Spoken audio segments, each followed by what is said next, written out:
This is for my Bowflex Revolution XP, which I just bought off Facebook for 250 bucks. And I took the plastic shrouds off the side, and I noticed that the strap was twisted, and so I untwisted it. And I actually had to take this guy off to turn him, to rotate it, to untwist it. So I have no idea how it could have possibly gotten twisted, but it was. And then I noticed that it's frayed. It's worse as it unwinds. As I pull the rope down to simulate action, that strap's going to take almost all of the tension of the weight. The resistance is all on that strap. So the fact that it's frayed like that is not good. It's not as bad here. As it gets more out, you can see it. It's a lot worse. So it definitely needs to be replaced. And so what I did was I figured that it looks a lot like a ratchet strap. It's almost identical. Here's the one from the other side. It has two loops in either end. And so what I'm going to do is I'm going to take this ratchet strap and then sew a loop in either end. Then I'm just going to make it. This is from the other side. I took it off. This one's okay. It didn't really need to be repaired or replaced, but I'm going to do it anyway.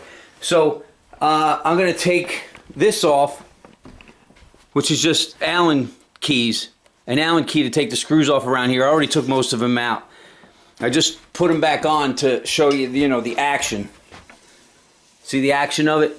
So you got to pay attention to how that strap's on there, because when you put everything back together, it has to be put back together a certain way. I took a bunch of pictures, so I'm going to use those in case I get into problems. And then notice I put that piece of tape on there. This is going to, this is the left side, because I'm taking that cam completely off.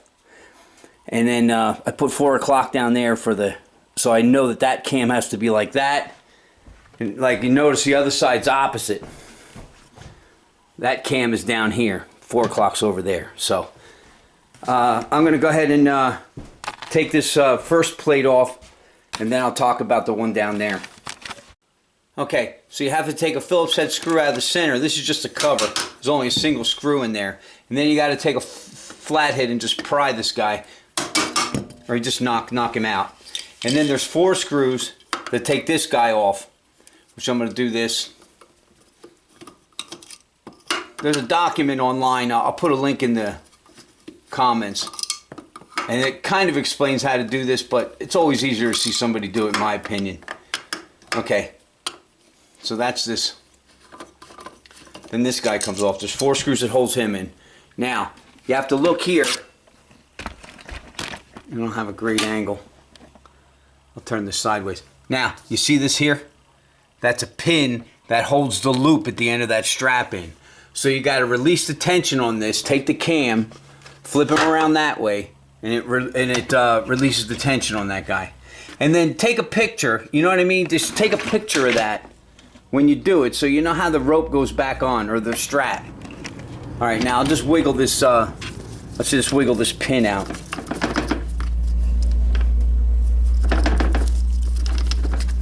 I should have bought needle nose. All right, I'm gonna get them. I'm not gonna do this. Okay, so that's what the pin looks like. It just goes in there through the strap, and it goes into that like that. That's all it does. It goes in like that, and that's how you do the one side. Now, you can see where it's frayed here, like there. Look, you can rip right through the center, man. That's not good. Anyway, so I'm just going to deal with it now.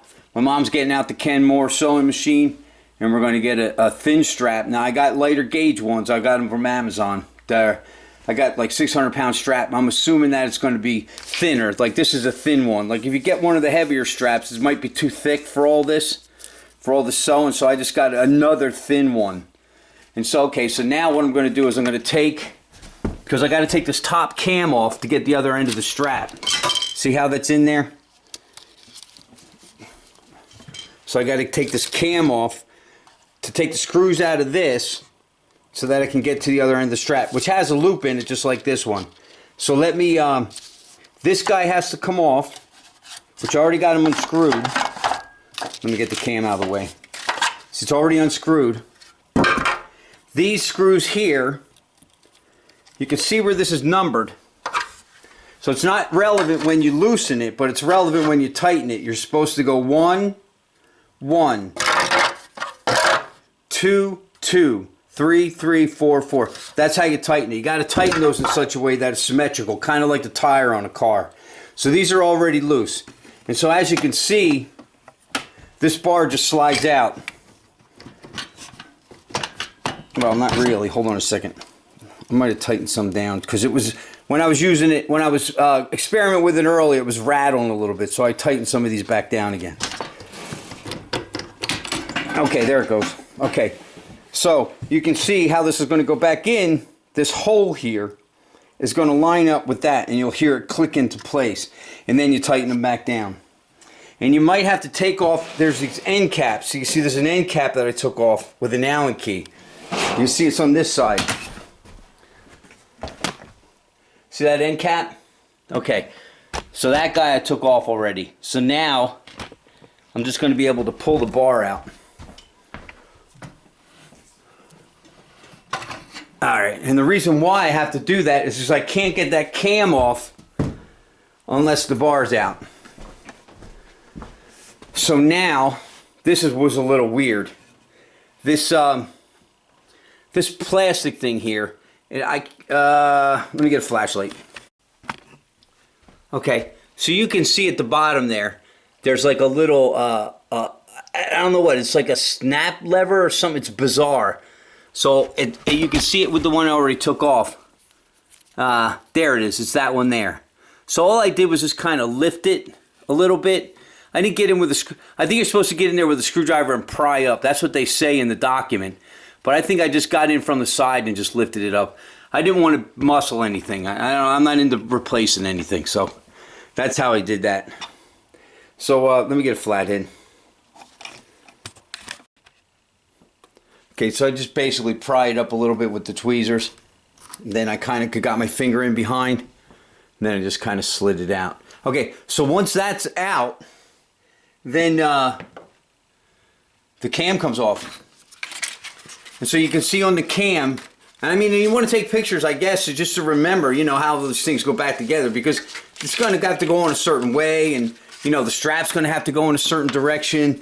So what I'm going to do is I'm going to take these 1, 2, 3, 4, 5, 6, 7, 8 screws out, and then I'll let you see the other end of the strap and how that's in there the same way as the other end, with a pin going through not a pin going, yeah, it's a pin going through the loop.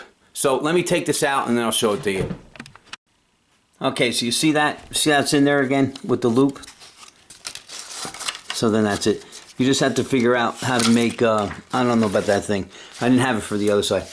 You're just going to have to figure out how to, you know, get a sewing machine and use a ratchet strap to recreate this. Because it's not something I saw that you could buy. They make you buy the whole cam assembly with this already installed. It's bizarre. It's like $170. And anybody that's selling used ones on eBay, they're going to want money for them. So anyway, that's it.